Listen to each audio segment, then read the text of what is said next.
According to the Bamboo Bowl Chronicle, the Xia dynasty lasted 471 years. The site of Erlitou is about 3,850 years to 3,520 years old, which coincides with the Xia dynasty in ancient history recording. Numerous human sacrifice sites have been found at the Erlitou site, and the bronze were already present at this time. The last 100 years of Erlitou were divided into two periods. In the first half century, the people of Erlitou continued to live according to the original trajectory. All kinds of handcrafted workshops were producing, and the technology of bronze casting was steadily improving. The second half century witnessed drastic changes. As the palace walls began to collapse, several palaces were gradually abandoned, as certain outsiders invaded Erlitou. The palace is still in use, but it has obviously changed owners. There are many ash pits or garbage pits excavated in the courtyard, some of which had damaged the colonnade and the foundation of the palace. There are a lot of low-grade graves under the courtyard wall, and some of the dead are actually buried under the colonnade. A poultry kiln was even dug under the eaves of the west corridor, indicating that there were once people digging up the earth to make poultry in the courtyard of the palace and producing poultry used by the lower class people. All indications are that the grandest palace in the Xia capital became a compound no longer owned by the prominent and powerful, but by a large group of outsiders from the countryside. The palace compound was roughly utilized by outsiders and soon lost its former glory. In the last half century of Erlitou, poultry from the Qiyuan culture of northern Henan and the Yueshi culture of eastern Shandong suddenly appeared. A large number of people from the northeast dominated Erlitou. This round of changes took place about 3,550 years ago. Comparing with the history books, this is the time of the rise of the Shang race in the east and the change of generation between Xia and Shang, when Shang Tang led the people of Shang clan to attack and destroy the Xia dynasty. During the half century of occupation, the Shang conquerors allowed the magnificent palace at Erlitou to fall into disrepair and deterioration, but built two new, larger structures. Instead of the grandeur and the regularity of the previous Erlitou palaces, they were more compact and functional. This is typical of the early style of the Shang people, a courtyard structure with houses built against the enclosure wall, without a separate main hall in the center of the compound. Instead of continuing to use Erlitou as a capital city, the Shang people built a new settlement of the outskirts of Yanshi, 8 kilometers east of Erlitou, and at the same time built one in the area of present-day Zhengzhou city. These two settlements gradually expanded and built city walls, and are known to archaeologists as Yanshi Shang city and Zhengzhou Shang city respectively. On the other hand, there has been a great increase in the number of randomly discarded bones, most of which should have come from the killings during the invasion of the rule of the Shang people in Erlitou, and the killings during the period of Shang people's occupation of Erlitou are also manifested in ash pits, which not only contain a noticeable increase in the number of human bones in the pits, but also in the accumulation of fragmented human bones over time. For example, one ash pit, 1.85 meters deep, had sporadic human bones thrown into it throughout its use, and the rest of the garbage in the pit consisted mainly of the bones of warriors animals as well as fragments of pottery cooking vessels. It is likely that this was a garbage pit next to the capital's house. The oracle inscriptions on Shang oracle bone that have been discovered never mention the Xia dynasty, and the Shangshu Tang Oath is a speech made by Shang Tang when he destroyed Xia, although archaeologists believe that the content of this piece is unreliable, and that it was probably composed by someone after the Western Zhou dynasty. There is a group of epic poems of Shang people in the Book of Songs, the Ode of the Shang, and in the Changfa, which glorifies the achievements of Shang Tang. There is a line that reads, Wei and Gu were both invaded, and Kunwu and Xiajie, to the effect that the Shang Tang first invaded Wei and Gu, and then attacked Kunwu and Xiajie. This is the only Shang ode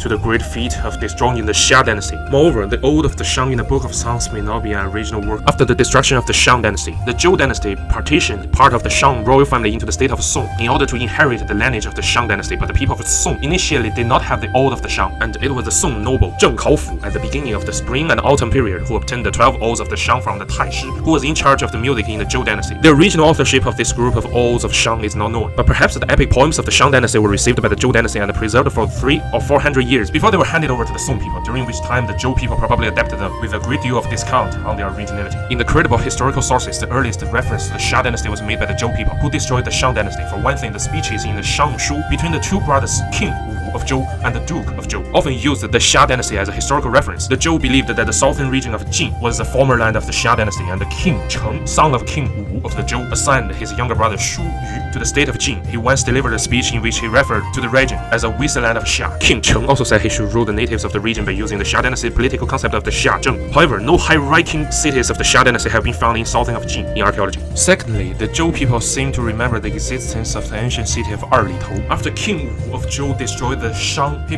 prepared to build a new city by the Luo River, which according to King Wu was the birthplace of the Xia dynasty. Since Luo extends to Yirui, there is no solidity in Jiuyang, and there is a residence of Xia there. This is the most accurate record of the Xia capital in any of the ancient books handed down to us. This book has long been underappreciated because it is not make it into the Confucian Six Classics, but much of its information is so exclusive that it could not have been fabricated by uninformed later source. When the documentary historiography has to face the archaeological evidence, the ancient history of China is more and more in an embarrassing history. The once vaunted generation disconnection project has become a taboo subject among archaeologists and historians. One of the greatest embarrassments is not the inability to prove whether Xia existed or not, but the fact that Xia, which began around the 2nd millennium BC in documentary history, is increasingly being falsified by the archaeological community. There are a number of archaeological cultures that can be assumed to be Xia, but none of the cultures radiated enough to meet the minimum standard of the white Aryan monarchy, and their size is so small that they can only be called a state rather than a dynasty,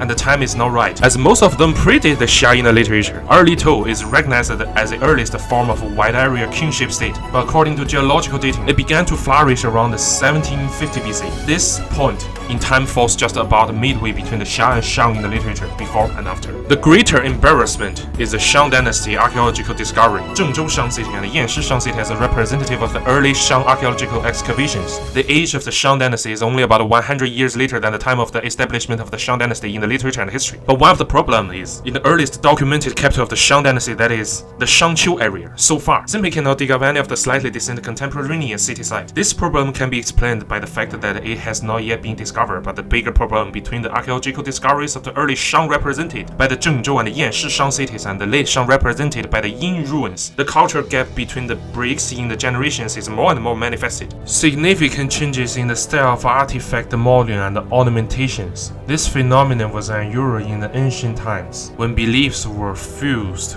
with objects, and it is difficult to explain it simply by changes in aesthetic style. Horse-drawn chariots and writing came out of nowhere in Yin ruins. Two inscribed oracle bones were unearthed at Zhengzhou Shang city, but without geological dating data. It is difficult to explain the technological development of a dynasty that moved from Zhengzhou to Anyang within a few decades, and suddenly developed sophisticated writing and horse-drawn chariots by the same group of people. The scale and the scope of human sacrifices has expanded dramatically, but also points to the significant heterogeneity between the two ironclad evidence. Zhengzhou Shang city period, although also human sacrifice, but mainly for the city site, the foundation of the palace, and the scale is not large. Human sacrifice is rare, and to the Yin Xu era, often dozens, hundreds of human sacrifices, and even nearly 1,000 human sacrifices. Even some very small tombs also appeared in the martyrdom, showing that the Yin Xu era of religious beliefs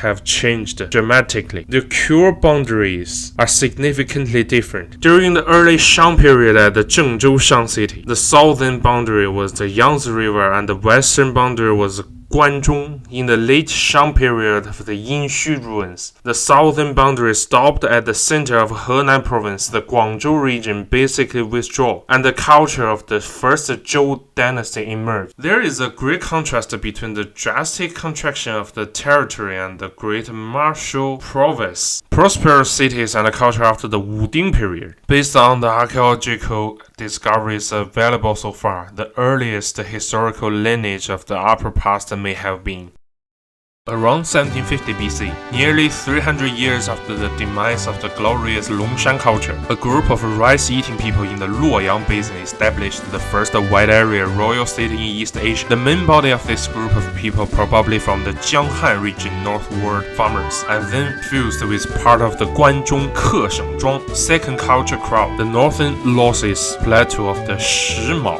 and the Tiger Mountain crowd, as well as part of the Shandong area of the Yueshi crowd, to form a completely new cultural group. The establishment of the first dynasty in East Asia across the boundaries of the modern provincial area. This dynasty may have been called Xia or something else. There was no writing, but preliminary bronze tools were made. Around 1500 BC, another group that traveled south along the eastern foothills of the Taihang Mountains in western Liaoning and Beijing, Hebei entered the central plains with more advanced bronze and oxen plowing technology, defeated the rulers of Erlitou and established the early Shang, which had a much stronger religious atmosphere, and then expanded rapidly, reaching the Jianghan Plain and western Guangzhou in power. Just under 200 years later, another group with riding and horse-drawn chariots moved south and in a very short time destroyed the early Shang of Zhengzhou, and then set their capital at Anyang as a Yin Shang or late Shang. The dynasty abandoned its southern boundaries to focus on dealing with the Jin Shan groups, like Ghost Fang. They may have moved south in a similar period of history, and the annexation of the Yueshi Dongyi groups along the eastern side of Shandong. It ruled for over 200 years until it was defeated by the Western Zhou, who had mastered the more advanced technology of horse-drawn chariots, unlike farming, textiles, and poultry, which are the technologies of indigenous region. Bronze, carriages, and a significant portion of war organizing technology come from the Havana shovel culture, which is pictured in the upper reaches of the Yenisei River on the western side of the Lake